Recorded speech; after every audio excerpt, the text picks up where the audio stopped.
গণেশায় নমঃ। জয় মা পার্বতীর জয়, জয় শিবশম্ভু। সমস্ত দেবতাদের পূজার শুরুতেই যে দেবতার নাম অবশ্যই স্মরণ করতে হয় এবং তার পুজো করতে হয় তিনি হলেন সিদ্ধিদাতা ভগবান শ্রী গণেশ। গণেশের পুজো ছাড়া কিন্তু যে কোনো শুভ কাজই অসম্পূর্ণ। সনাতনী ধর্মের মানুষের কাছে সমৃদ্ধি বৃদ্ধি এবং সৌভাগ্যের দেবতা রূপে মানা হয় শ্রী গণেশকে।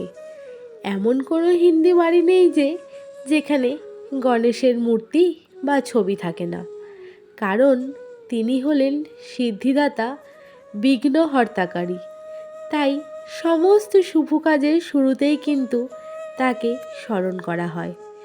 সেই গণেশজিরই সবচেয়ে বড় এবং সবথেকে প্রধান উৎসব হিসাবে গণেশ চতুর্থীর দিন। ভগবান শ্রী গণেশ এই দিনেই জন্মগ্রহণ করেছিলেন। ভাদ্র মাসের চতুর্থ তিথির শুক্লপক্ষে পালিত হয় এই গণেশ চতুর্থী। এই উৎসব 11 দিন ধরে পালিত হয়। গণেশ চতুর্থীর 11তম দিনে অন্তত চতুর্থীর দিন গণেশজির মূর্তি নিরঞ্জন করা হয়। বলা হয়ে থাকে এই গণেশ চতুর্থীর সময়কালে যদি বাড়িতে শ্রী গণেশজির আরাধনা করা হয় তাহলে সেই বাড়িতে কখনোই সুখ ও সমৃদ্ধির অভাব হয় না, কারণ সিদ্ধিদাতা বিঘ্নহর্তা গণপতি বাপ্পার সৌভাগ্যের দেবতার গণেশজির আশীর্বাদ সর্বদা সবার ওপরে বজায় থাকে এবং সেই পরিবারেও বিরাজ করে। তাই এই গণেশ চতুর্থীর প্রাক্কালে ভগবান শ্রী গণেশের পারলে অবশ্যই একটু পুজো করবেন। এই বছর 1432 বঙ্গাব্দ 2025 সালের গণেশ চতুর্থী পড়েছে আগামী 10ই ভাদ্র 27শে আগস্ট বুধবার দিন। ঘটনাচক্রে বুধবার দিনেই কিন্তু শ্রী গণেশের জন্ম হয়েছিল, আর সেই কারণেই বহু বছর বাদে এবছর গণেশ চতুর্থীর শুভ সময় পড়েছে কিন্তু বুধবার। একাধিক শুভ যোগের সৃষ্টি হয়েছে এবছর গণেশ চতুর্থীর দিন। গণেশ চতুর্থীর দিন লক্ষ্মীনারায়ণ যোগ, ধনযোগ, গজকিশোরী যোগ, আদিত্য যোগ, রবি যোগ এবং সর্বাগ্য সিদ্ধি যোগ রয়েছে। এই সমস্ত যোগের সুফল পেতে চাইলে এবছর বুধবার দিন ভগবান গণপতি বাপ্পার অবশ্যই পুজো করুন। নিশ্চিত রূপেই সিদ্ধিদাতা গণেশের কৃপায় আপনি যে উদ্দেশ্যে পুজো করবেন সেই উদ্দেশ্যের সিদ্ধি লাভ করবেন।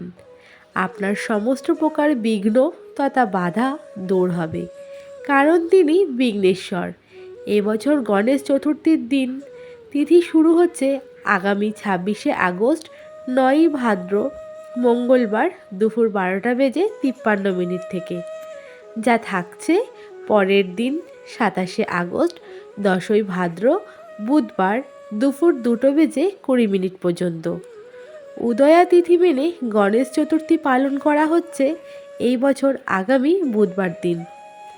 গণেশ চতুর্থী হবে পুজো করার সবথেকে শুভ সময় এবছর পড়েছে বুধবার দিন সকাল 5:20 থেকে সকাল 7:02 পর্যন্ত।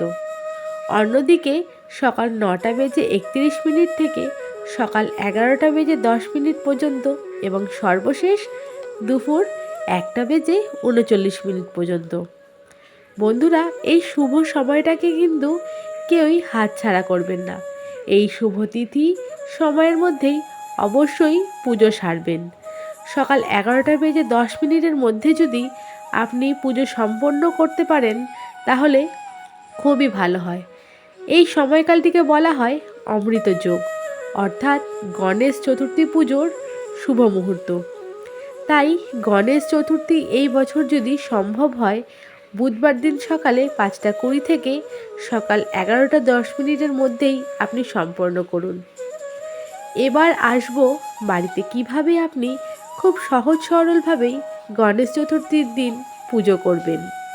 এই প্রসঙ্গেই আপনাদের জানাই যে গণেশ চতুর্থীর দিন যদি আপনি বাড়িতে গণেশজির পুজো সম্পন্ন করতে চান তাহলে অবশ্যই একটি গণেশজির মূর্তি বা প্রতিমা বা ফটো অবশ্যই নিয়ে আসবেন। যদি না থাকে তাহলে আগের দিন তা অবশ্যই সংগ্রহ করে রাখবেন। বাড়িতে যখনই গণেশজির মূর্তি পুজো করার উদ্দেশ্যে কিনে আনবেন, সেই মূর্তিটিকে অতি অবশ্যই একটি কাপড়ে মুখ ঢেকে রাখবেন এবং পুজোর দিন মূর্তি স্থাপনের আগে পর্যন্ত এই মুখ খুলবেন না। গণেশজির মূর্তি প্রতিষ্ঠার আগে যে বিষয়টি সবথেকে বেশি করা প্রয়োজন তা হলো আপনি যেই স্থানে গণেশজির মূর্তি বসাচ্ছেন সেই স্থানটি পরিষ্কার পরিচ্ছন্ন করে নিতে হবে এবং মূর্তিটিকে বসানোর আগে সামান্য কিছু পরিমাণ চাল সেই স্থানে ছড়িয়ে দিতে হবে এবং সেই স্থানে একটি উঁচু বেদিতে অথবা একটি চৌকিতে লাল কাপড়ের ওপর মূর্তিটিকে বসাবেন। মূর্তিটি বসানোর আগে অবশ্যই খেয়াল রাখবেন যে গণেশজির মুখ যেন দক্ষিণ বরাবর থাকে। গণেশজির পুজোর শুরুতেই গণপতি বাপ্পার ডান ও বাঁ পাশে শ্রীবৃদ্ধি ও সিদ্ধির প্রতীক হিসাবে একটি করে সুপরি অবশ্যই রাখবেন। এরপর যেই জিনিসটি আপনাদের করতে হবে সেটি হলো গণেশ মূর্তির কপালে তিলক লাগিয়ে দিন। আসন বিছিয়ে পূর্ব দিকে মুখ করে বসুন। আসন যাতে ছেঁড়া না হয় সেই দিকে অবশ্যই খেয়াল রাখবেন। গণেশ মূর্তি স্থাপন করার আগে এই বিষয়টি অবশ্যই খেয়াল রাখবেন যে গণেশ চতুর্থীর শুভ সময়ে বাড়ির উত্তর পূর্ব অথবা উত্তর পূর্ব অংশে ভগবান গণেশের মূর্তি যেন থাকে। তারপর পুজোর সামগ্রী আয়োজন করে নিয়ে আসন পেতে বসুন। এরপর ষোড়শ অথবা পঞ্চপ্রচারের মাধ্যমে গণপতি বাপ্পার পুজো করুন, অর্থাৎ 16টি সামগ্রী বা 5টি সামগ্রীর মাধ্যমে আপনি গণপতি বাপ্পার পুজো সম্পন্ন করতে পারেন। প্রথমে যে চৌকির ওপরে গণপতি বাপ্পাকে স্থাপন করেছেন সেই চৌকির পূর্ব দিকে ঘট রাখুন এবং সেই ঘটের ওপর একটি ডাব অথবা একটি কলা রাখুন। সেই ডাব এবং ঘটে সিঁদুর তেল মিশিয়ে স্বস্তিক চিহ্ন এঁকে ঘটের ওপর একটি লাল চেলি বা লাল গামছা রেখে দিন। এরপর ওপরে একটি লাল ফুল এবং কয়েকটি দূর্বা এবং সামান্য ধান কিংবা আতপ চাল রাখুন।